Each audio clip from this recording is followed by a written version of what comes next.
السلام عليكم. أهلا بكم في النقطة الصحفية اليومية لوزارة الصحة، والتي نقدم من خلالها الوضعية الوبائية لجائحة كوفيد في بلادنا. خلال 24 ساعة الماضية تم تسجيل 52 إصابة جديدة، من بينها 3 إصابات مخالطة و49 حالة مجتمعية. كما تم تسجيل 106 حالة خروج أو الشفاء ولله الحمد، في حين تم تسجيل للأسف حالتي وفاة. نسأل الله الرحمة لهم والغفران، وإنا لله وإنا إليه راجعون. بلغ إجمالي عدد الحالات المسجلة في بلادنا منذ بداية الوباء 35380 حالة.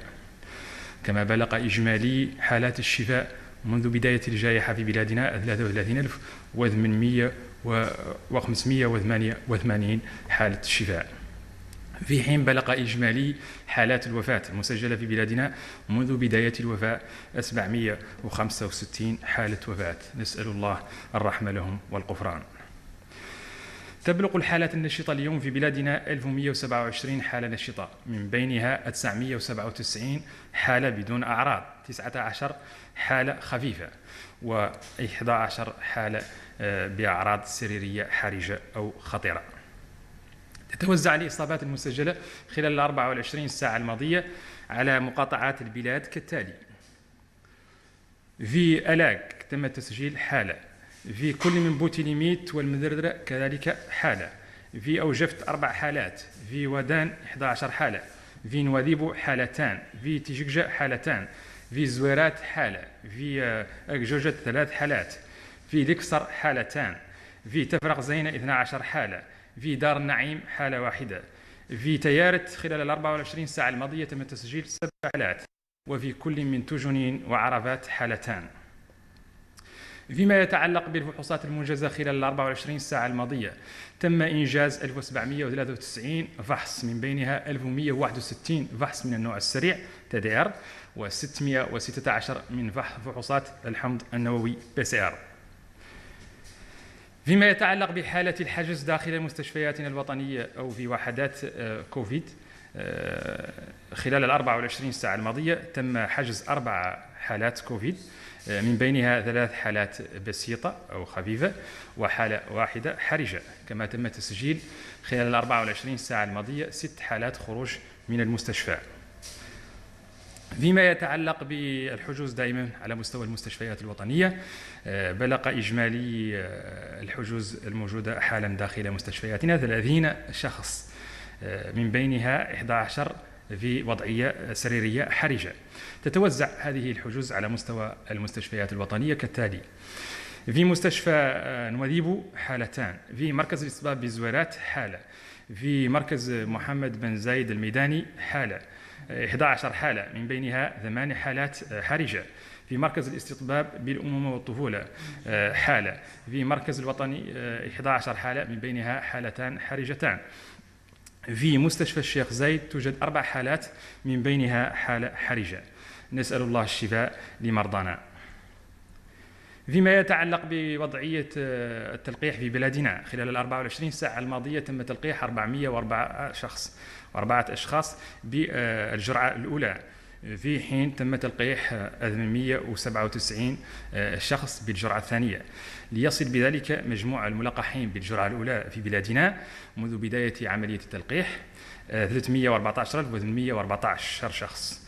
كما بلغ إجمالي الملقحين بالجرعة الثانية أو من أكملوا تلقيحهم 556,970، ليصل بذلك معدل التغطية على المستوى الوطني معدل 21% من الهدف المرسوم، والذي هو طبعا 2,669,855. شكرا جزيلا لكم. Bienvenue dans le point de presse quotidien du ministère de la Santé pour vous présenter la situation épidémiologique de la pandémie Covid-19 dans notre pays. Durant les dernières 24 heures, nous avons enregistré 52 nouveaux cas positifs de Covid, dont 3 cas contacts, 49 cas communautaires. Nous avons aussi enregistré 106 nouvelles guérisons. Nous avons enregistré des décès. نسأل الله الرحمة لهم والغفران، وإنا لله وإنا إليه راجعون. Le cumul des cas enregistrés depuis le début de la pandémie dans notre pays est de 35 380. Le cumul de guérison est de 33 588. Le cumul de décès est de 765 65 décès. Nous avons aujourd'hui 1127 cas actifs, dont 997 cas asymptomatiques, 19 cas avec situation clinique simple et 11 cas avec situation clinique grave. La répartition des cas enregistrés durant les dernières 24 heures, selon les Mougata des pays, nous avons un cas enregistré à Alag, un cas à Boutilimit, un cas à Medredre, 4 cas au Jeft, 11 cas à Wadan, 2 cas à Nouadhibou, 2 cas à Tijikja, un cas à Zouerat. Nous avons aussi enregistré durant les dernières 24 heures 3 cas à Gjojet, 2 cas à Lexar, 12 cas à Tafraqzaine, 1 cas à Darnaïm, 7 cas à Tayaret, 2 cas à Toujounine et enfin 2 cas à Arafat. Par rapport à la situation des tests, nous avons réalisé 1793 tests durant les dernières 24 heures, 167 de type TDR, test rapide, et 616 de type PCR. Par rapport à la situation des hospitalisés au niveau des hôpitaux nationaux, nous avons hospitalisé durant les dernières 24 heures 4 patients Covid-19, dont 3 légères et 1 dans une situation clinique grave. Nous avons aussi enregistré 6 sorties d'hôpital.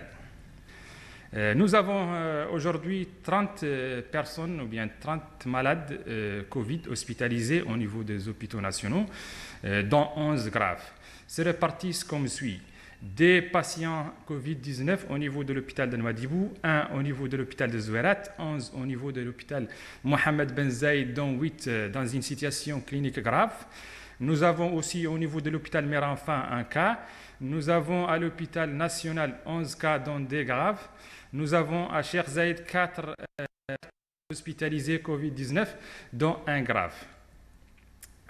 Prompt rétablissement à nos malades.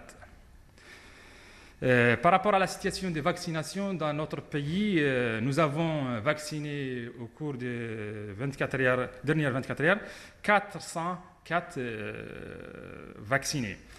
Nous avons aussi de première dose. Nous avons aussi vacciné 897 de deuxième dose, ce qui porte le cumul des vaccinés par première dose à 314 814 et ceux qui sont complètement vaccinés à 556 970 personnes. Nous avons réalisé 21% de notre couverture, bien cible, qui est 2 690 855 000. Merci, je vous remercie.